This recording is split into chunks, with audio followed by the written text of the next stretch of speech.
as vantagens e a desvantagem, né? Como a gente viu que no caso do método da população você só colhe todas as plantas, né, em bulk, né, e passa para a geração seguinte, isso aí facilita, né, facilita a condução, dá uma economia de mão de obra, né. É, quem vai fazer a seleção nos primeiros estágios é a seleção natural, né, vai aumentar a frequência dos genótipos mais adaptados, né, mais competitivos. E aí você consegue conduzir o maior número de populações, né, por, por ano aí, né, que se você trabalhar com esse método, já que ele tem uma maior facilidade de condução. Desvantagem, né? Plantas de uma geração não são todas representadas pela progenie na próxima geração, como a gente viu, né, de uma geração para outra, algumas plantas são perdidas caso elas sejam menos competitivas. Vimos que o método da população tem que ser conduzido, né,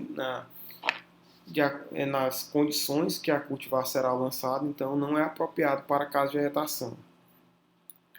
Seleção natural ela pode favorecer a genótipos indesejáveis, né?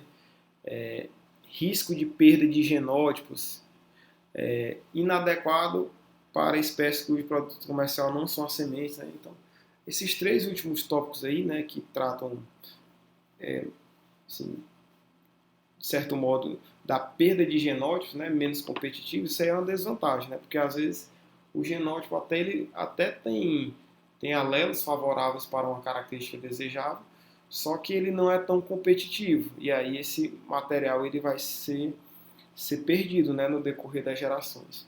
Então, principalmente no caso de espécies cujo produto comercial não são sementes. Até o exemplo do alface que a gente citou, né, que não necessariamente as plantas que têm maior área foliar, né, que são as plantas, assim, vamos dizer, mais buscadas na cultura do alface, né, as que não necessariamente vão ser as que são que vão mais produzir sementes serem mais representadas nas gerações seguintes. Então, é uma desvantagem do método da população é isso.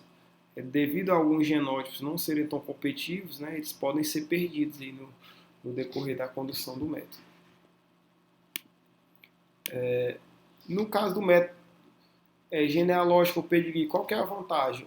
O grau de parentesco, né, entre as seleções, então a gente viu qual que é a importância da gente saber o grau de parentesco na hora de tomar uma decisão na seleção de uma linhagem que, porventura, a gente precisa eliminar devido por exemplo, fator financeiro, né, do programa de melhoramento. Então, outra vantagem, descarte de indivíduos inferiores nas gerações precoces, né? A gente viu lá, no caso da nodulação, né, de soja, que há a possibilidade de a gente fazer isso, né? Devido a gente testar progênie, a gente tem como identificar esses indivíduos inferiores logo no início do programa, já descartar. A desvantagem, como a gente tem que conduzir nas condições, né, que a cultivar vai ser adotada, só dá para conduzir uma geração por ano, né? Aí, como a seleção é desde F2, requer muita mão de obra qualificada, né, para poder selecionar, né, os materiais que estão de acordo com o que o programa de melhoramento busca desenvolver. Em relação ao SSD, o que a gente tem de vantagem e desvantagem, né? Atinge rapidamente o nível desejado de homozigose, né?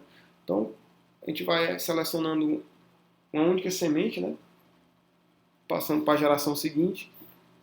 Então, a gente consegue fazer isso em caso de vegetação, às vezes, dependendo do ciclo da cultura, até mais de um ciclo por ano, né? Então faz com que a gente consiga atingir uma homozigose mais rapidamente. Requer pequena demanda de área de mão de obra em função disso, né? De poder ser conduzido em caso de vegetação. Desvantagens, né? Aqui né, não é vantagem não, são as desvantagens. Que são desvantagens, no caso. Né? Deixa eu copiar aqui direto. Desvantagens. Apresenta pequena oportunidade de seleção nas gerações precoces, sim, né? Já que a gente só vai pegando uma semente e passando para a geração seguinte, né? A gente não faz seleção, na maioria dos casos. Não se beneficia da seleção natural, né?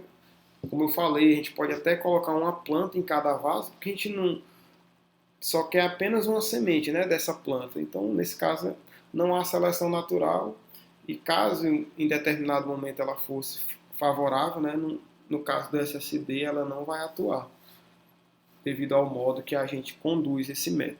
Tudo bem, pessoal? Então, a gente falou aí, né, os princípios, né, mostramos os esquemas, descrevemos os métodos, e agora a gente viu as vantagens e desvantagens.